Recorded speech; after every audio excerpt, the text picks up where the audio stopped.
All right, are you ready to find out what's wrong with this? I am. So let's get started right after this.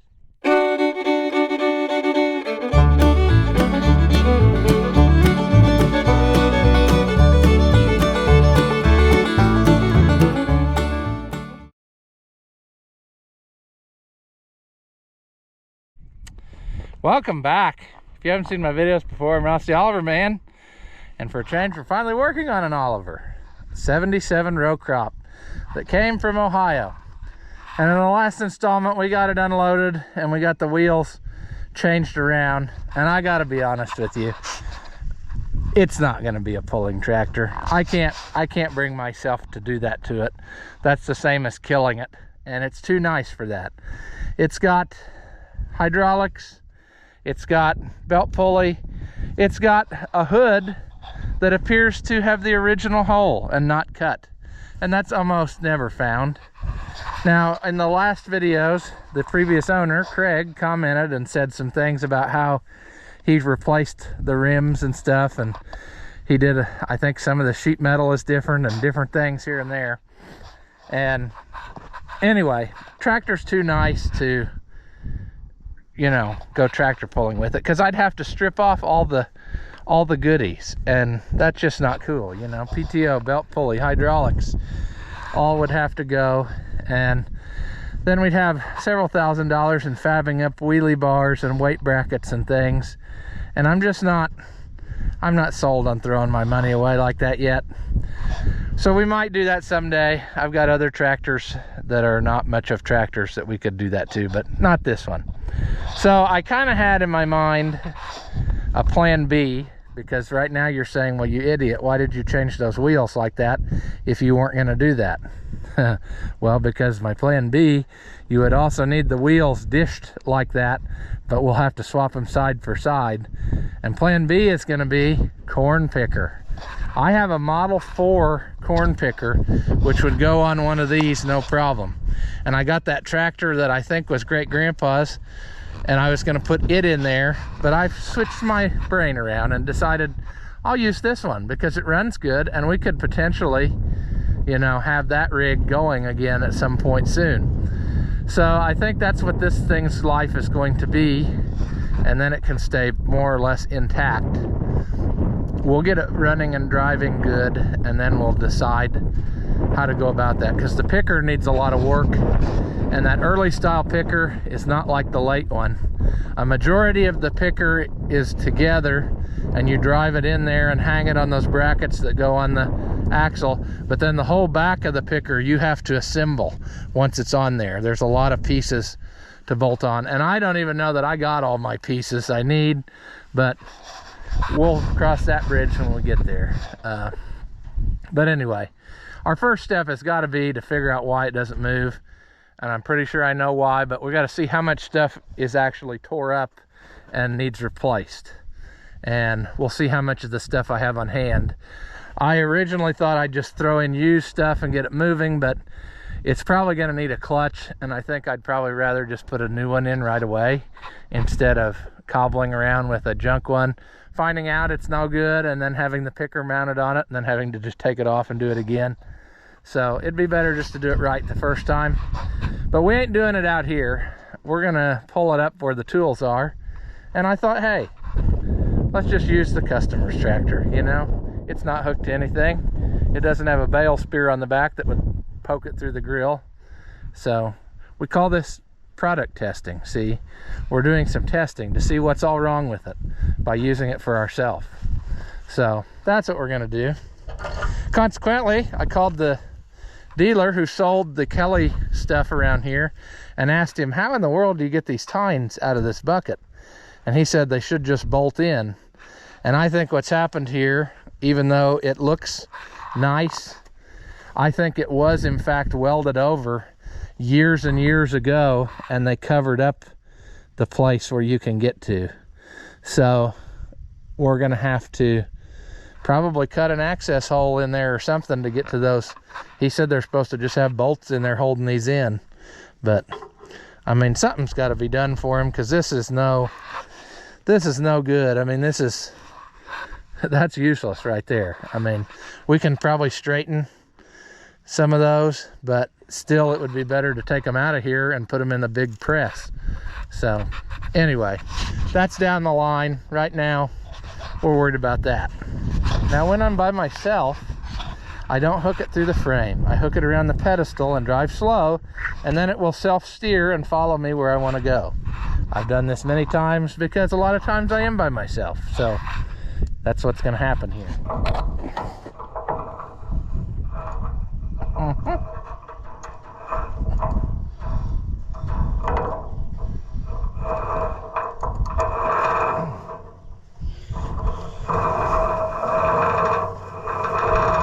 All right, I'm guessing that fender probably will not go along for the ride, so we'll take it out of our way.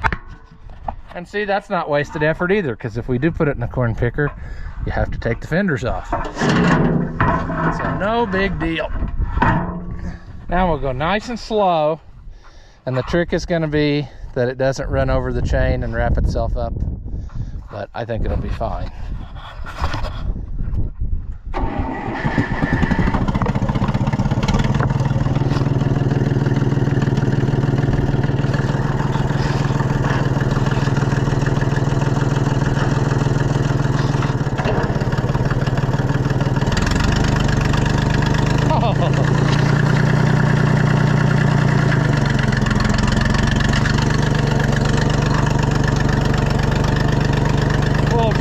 Don't hardly have enough weight in its behind.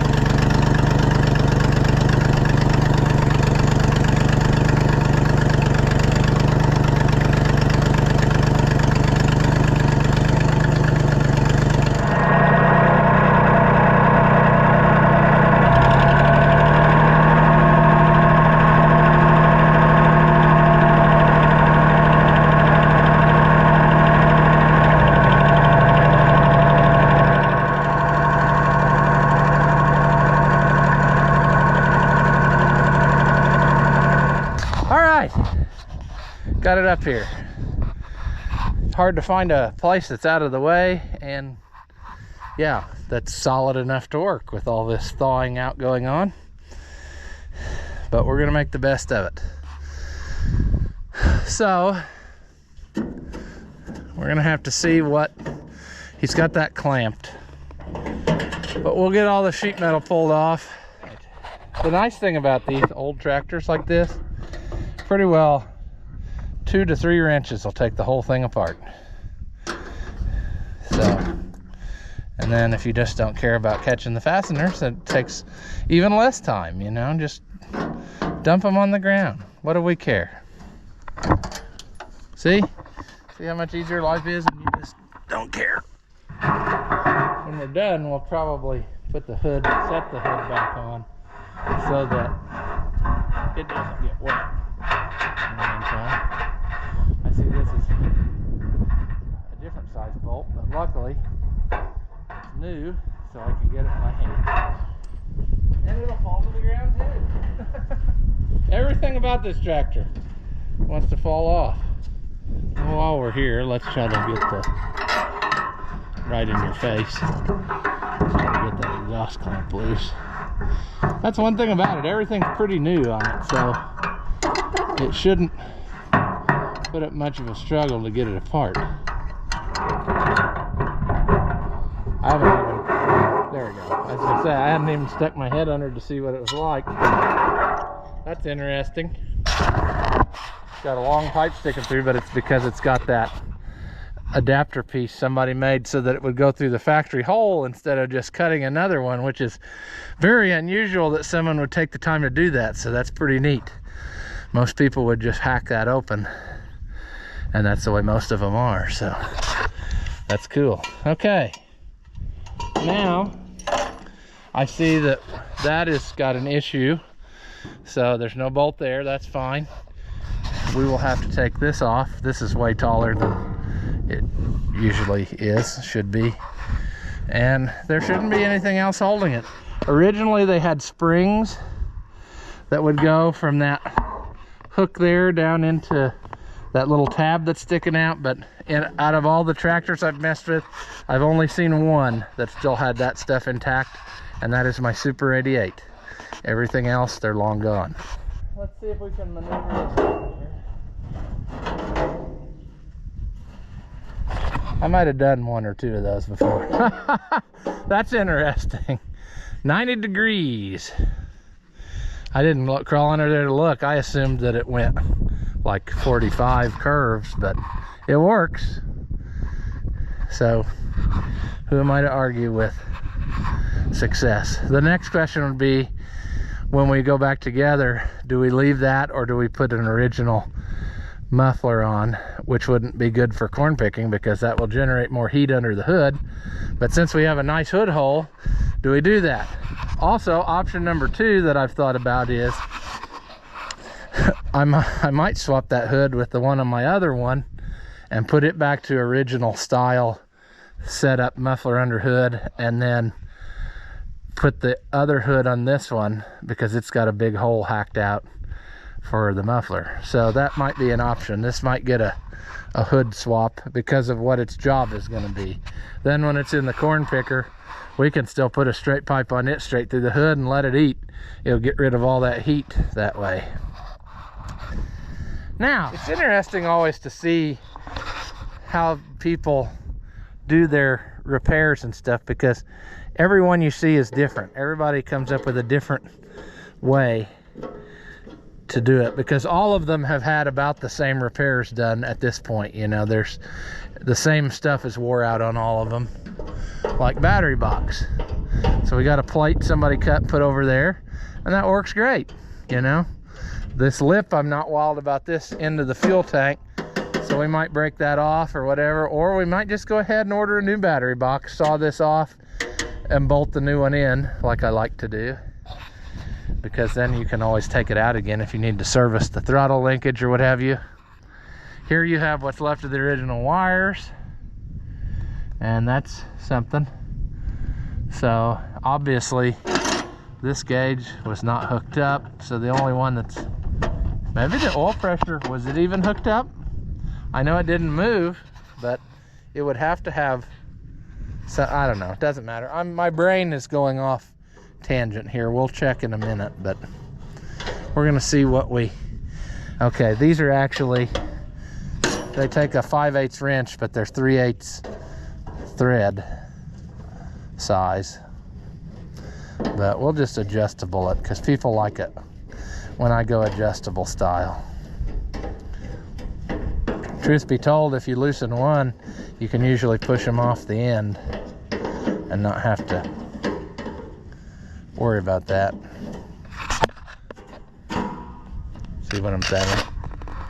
Okay, usually when they act and give up resistance, I try to clamp a vice grip on there and turn it. Otherwise you'll destroy your straps, and that ain't cool. But the first plan of attack before getting more tools or correct tools is always just to try the other side. See what you get there.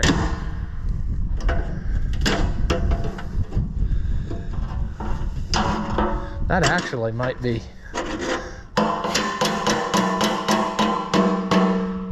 loose enough that we can deal with it later. And the reason I say that is then it's easier to clamp the vice grip on. So if you can get them drove off of there, then you can work on your straps and get them fixed up. This nice piece of fiberglass matting or whatever for heat shield. Nice asbestos. Yeah, let's see here. Oh, my brain got distracted again. I found a rock. Gotta get rid of that. Well, the more I think about it, we'll probably just get us a battery tray. Now, we have, I'm trying to remember how I did this before. We're gonna have to pull the power takeoff shaft out the back. But that coupler, if you loosen it, ooh, I'm trying to remember how I did this, because I have done this before, but we might be hosed in the fact of, since it's broken in the way that it is, we may not be able to do this without pulling the motor. I don't know. If I slide that coupler forward onto the shaft, that's gonna, I don't know. I got a little room to play with, but not a lot because of the way that it is. The clutch. I know I've done it this way though before. That's what's getting me here. So,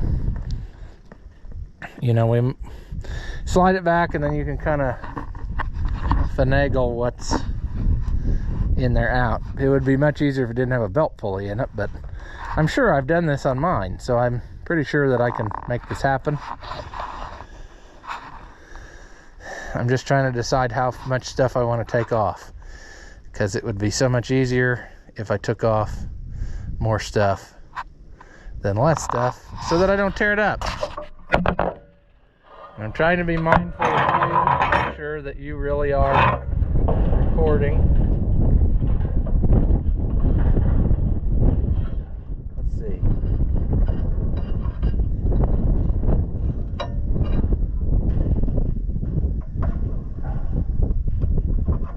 Let's take them both off the coil.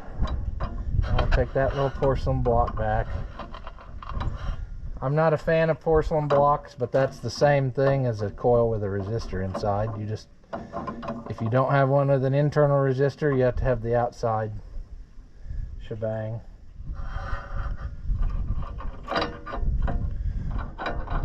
I'd say before it's said and done, I'll probably pull the motor to make it easier, but because I think I don't know that I can get that shaft out with it in here. I can get the clutch out by working through the space I create, but I don't remember if I can get that shaft pulled out through there. So also, we will probably get ourselves a mini alternator, because they fit in here so much better. Let's see here. The big Delco works on an 88 Dandy, but it doesn't work too good on a 77 because of your frame width difference. I will probably take the oil line off in a minute, but I think first I'm gonna, let's get rid of this. All right, are you back? I hope so. We're getting down to where we are about to make some groundbreaking discovery. We just have a few more little doodads to unburden by what has been. And that will be taking the starter off and taking our steering linkage thing off the side of there. And we need to loosen that back bolt in the coupler. This we can't do much with because it's temperature gauge. It's attached.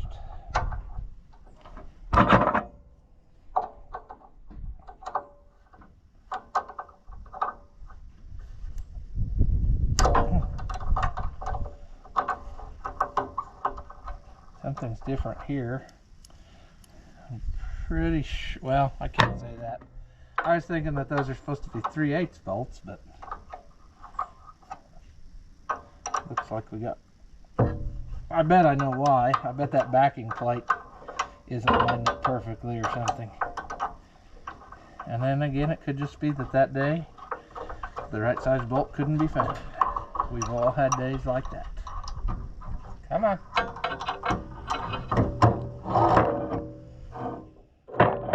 Whoa, whoa. All right.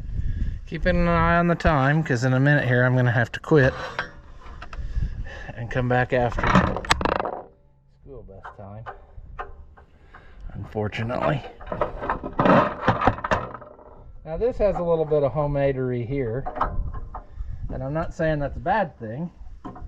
It's just different. It's supposed to have a couple little doodads here to hold a little bronze ball on the shaft or whatever, like little half circle things, and they're usually just made of like a stamped steel type of thing, And somebody here has made some out of heavy steel, which in theory should do a good job. It's just I've never seen that before. So we'll investigate whether that's a thing. That does work. I mean, somebody did. They even got the angle pretty well right. That's cool. I didn't.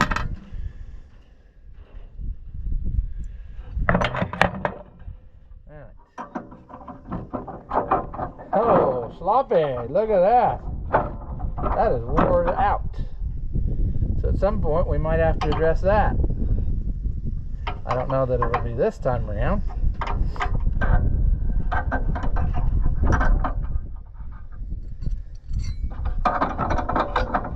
Kind of looks like I'm parting it out, doesn't it?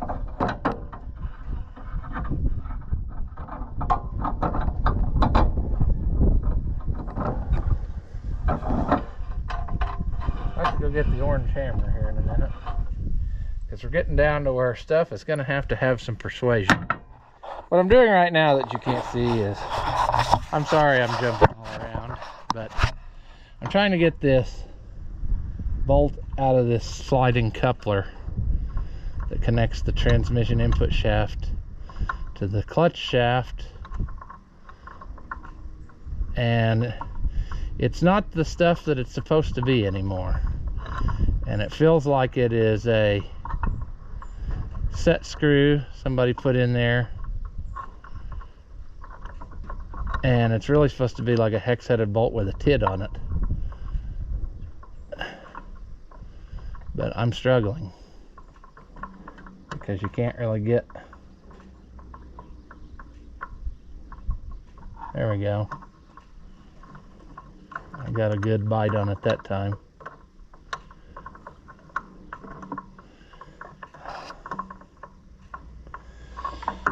That's going to be another issue because it's going to struggle the whole darn time. It also doesn't feel like it's in the best shape, so I don't think a regular open end is going to fit correctly. I might be wrong. Feels like it's almost kind of tapered. That ain't going to work. It also feels like it's in between two wrench sizes. All right, a good amount of time has passed, as in a few hours, but we're gonna come on. There. I don't know why that was so difficult.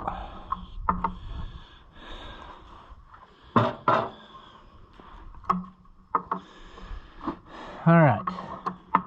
We are down to, oh, that's pretty well wore out. Probably should give that attention while we're at this. There's one down at the bottom for sure, and then probably take that plate out that covers everything. I got this coupler loose. I kind of wish it would slide, and I don't know why it won't. Probably because it's not turned in lining with the splines, maybe. But I'm trying to remember how I did this, and I think what's going to happen is I think I can get it back far enough that I can get in there to the bolts, take the pressure plate and that loose, and then you can shove the shaft forward a little bit and finagle it out of here. But I might be remembering it wrong. I don't know. It just seems like I've done this before without pulling the engine. But I might be remembering a tractor without a belt pulley. I don't know. Choke, we should probably take that off too. Yes, very nice. That one should be threaded into the bell housing. So, and it's already starting to separate, so that's good. That means we're getting very close. See about getting that out of there.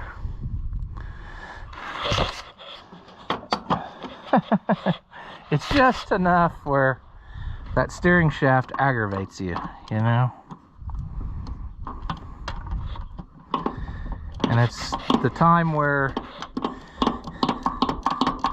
there we go. Gonna say where it won't hardly, where it's hardly tight enough to make the ratchet work. You just keep losing your progress. Boy, it's so loose. You'd think it would just, there. All right, let's have a gander up under there. Is that plate still in there? Yes. Okay. Oh yeah, this is what we wanted to do. Lay on the ground in the wintertime. But it's okay.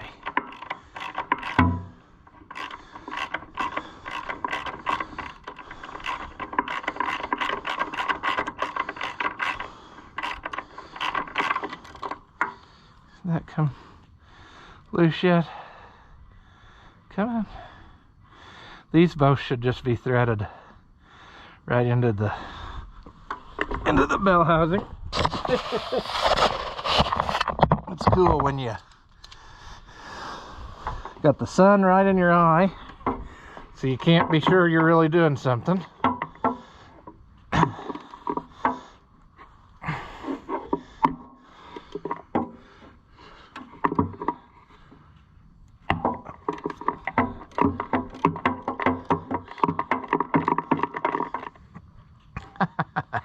I can't get my fat hand in there anymore. Used to when I was a kid. That was real easy.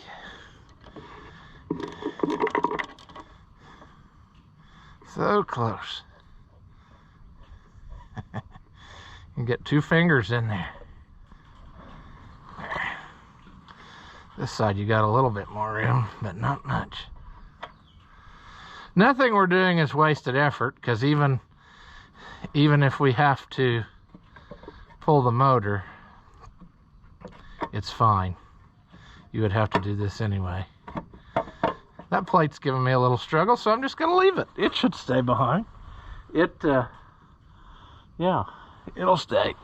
It'll be fine. Let us see here. It would be easier if I took off all of this little piddly stuff. So that's not interfering in my progress. I'd say she's due for a valve cover gasket, as most tractors are, so we'll make that happen before we put it together. The choke cable really ought to come out of there. Really don't want to have to take the carburetor off.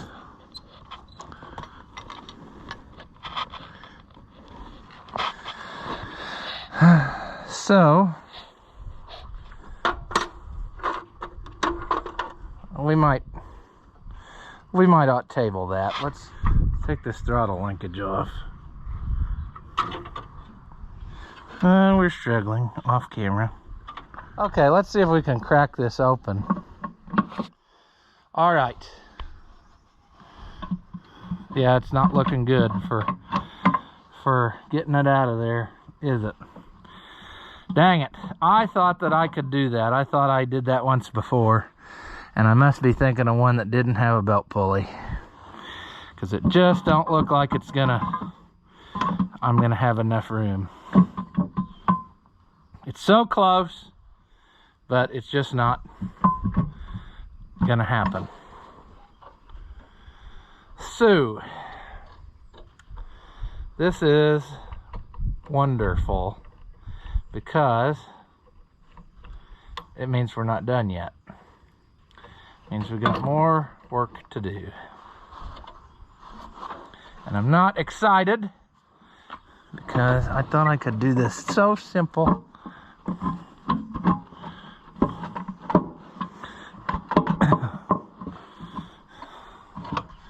And I need to get this all out of there as well. Clutch spring needs to come off of there. All right. Sadly enough, I guess I was remembering it wrong. I guess I was remembering no belt pulley, and then you have plenty of room in there that you can do this. But on this one, you can't make that happen, I guess. There is one more, well, I can't say that. I was gonna say there might be another possibility where I could pull this back and get it to pivot, but I don't think so. I think I'm just not remembering it right. I'm not sure right now why I can't. Well, yeah, I am. But yeah, we're gonna have to continue on. We need to get our clutch spring pulled off and get this rod back farther out of the way. Sometimes you can cheat it like this and pull the thing back over the platform. And I see that this one hasn't even got a cotter pin in it. Somebody's just, it's been along for the ride, so that's cool.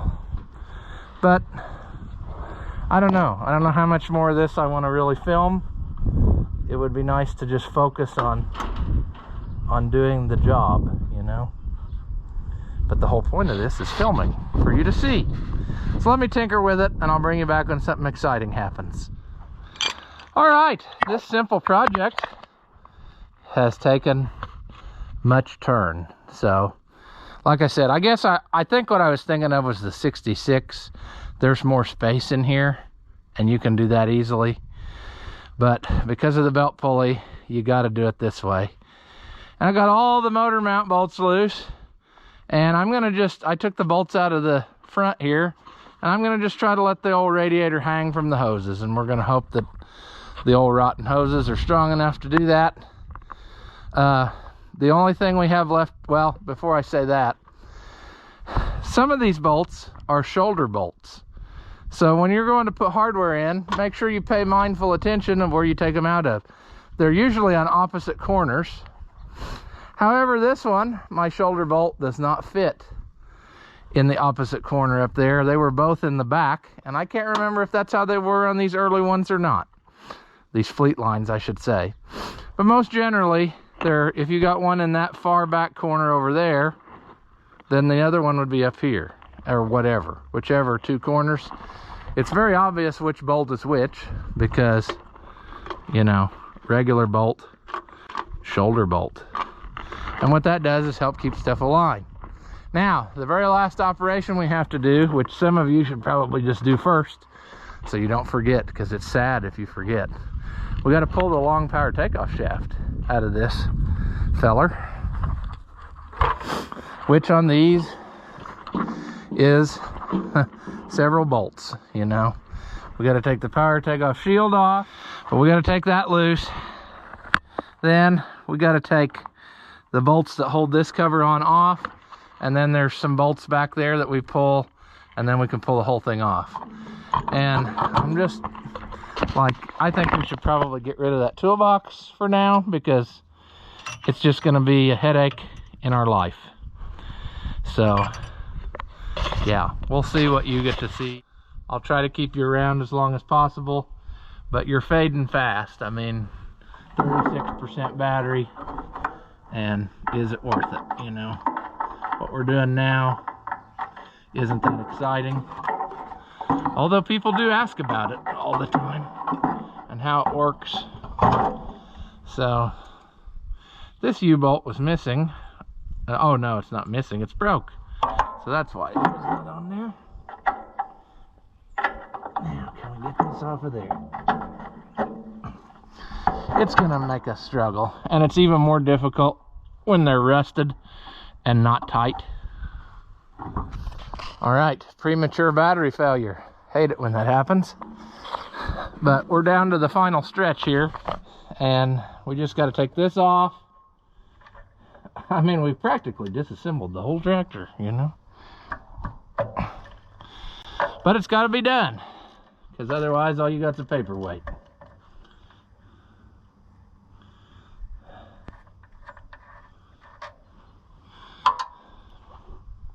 Let's see, my thinking here is, if I'm going to do all this work, I'm going to clean it up and paint it on the way back together.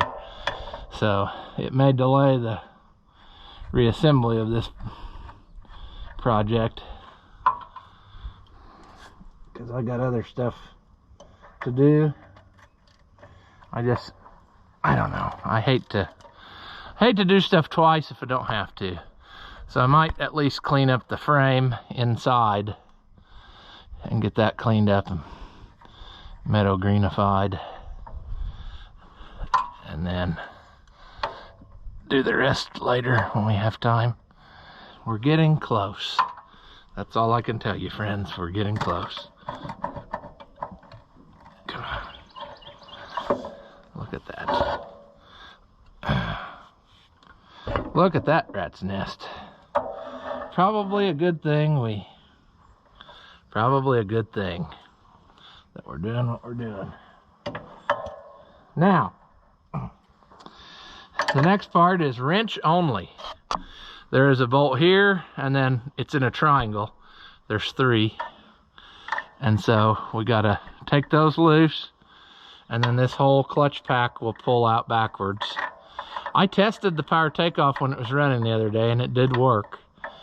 I mean, there was no other problem. So what I'm saying is I'm hoping that that hub in the flywheel is still good. We'll look at the end of this shaft, but I mean,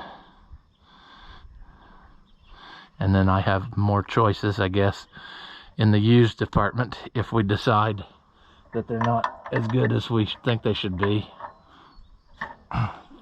Also, you will note, if you can find a casting number somewhere, there it is. These will have a K part number because they were used on the 88 first. So,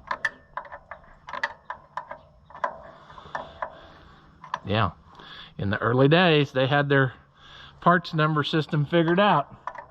Stuff with the 88 was K, 66 was L, 77 was M part numbers, but if it shared all 3, it was usually a K part number because the 88 was first. And then they used all the pieces they could to make the other 2 smaller models. So now we're struggling. We are struggling.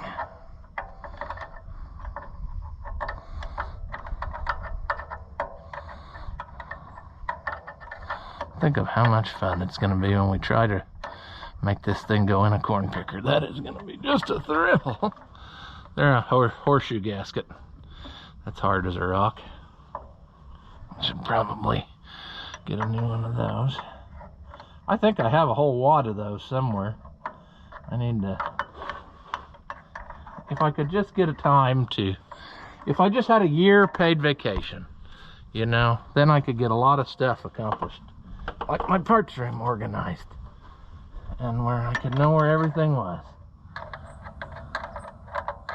And now you're asking, why are you not sticking with one bolt? Well, it's kind of easier to go back and forth, so you can pull this out a little bit as you go, because I think it's gonna hang up a little bit. 2 out of 3 are working pretty darn good, but that one, there we go.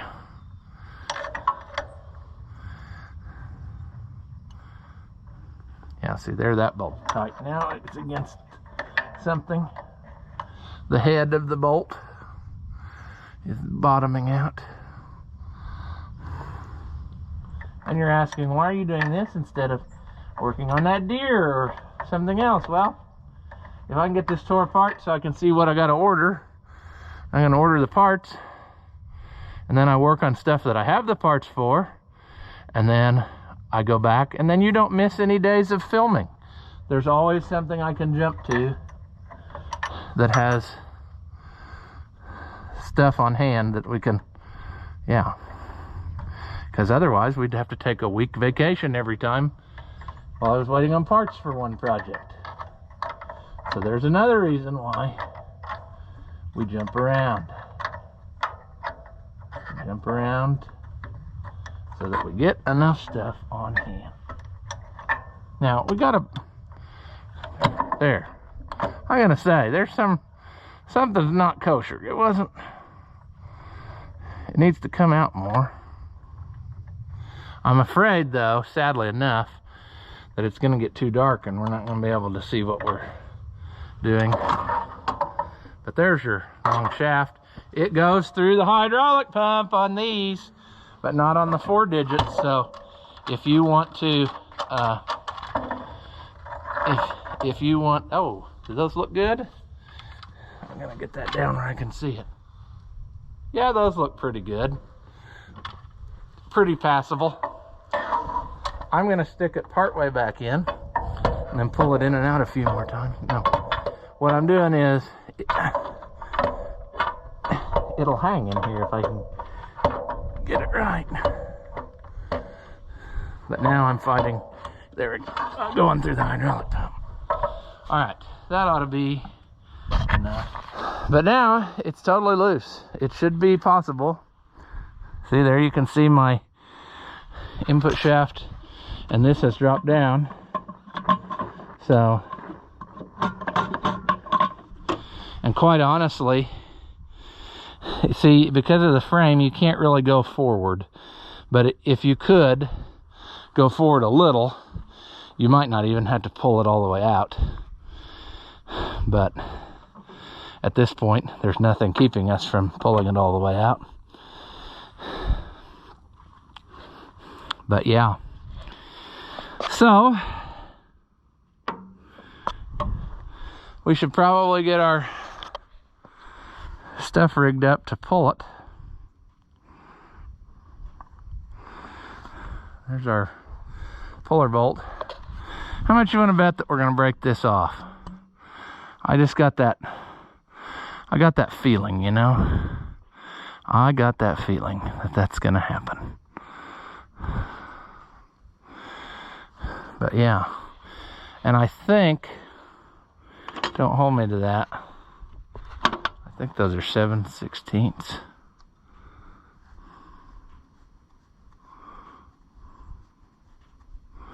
Is that too big? It's hard to tell with all the garbage on there. Let's see about that. Oh yeah, that'll work. All right. So now we need to go get our lifting hooks and stuff. I really hate to go just hog wild here. I wonder if I brought that cherry picker over here and just let it sit in the dirt, that'd be fine. Maybe I could use it to lift this up a little bit more gentle, and then we could just work and set it right back down and life would be great. Okay, well, that video, it got dark. It was getting pretty long. It's over an hour's worth of footage, probably an hour and a half. So you're going to have to wait until tomorrow to see the exciting conclusion. But I already know what it is because I went ahead and took it apart last night in the dark. But I will bring you back in another video and you will get to see what we found, and hopefully we'll get it put back together. So until next time, thanks for watching. After watching what you just saw, do you feel like your IQ has dropped lower than your credit score? Well, there's no reason that both of us should be miserable, so go ahead and hit that thumbs up and leave a comment. That stuff costs you nothing, and it really helps me out. Your banker may not approve, but I know mine will. As always, thank you for watching, and I'll see you in the next one.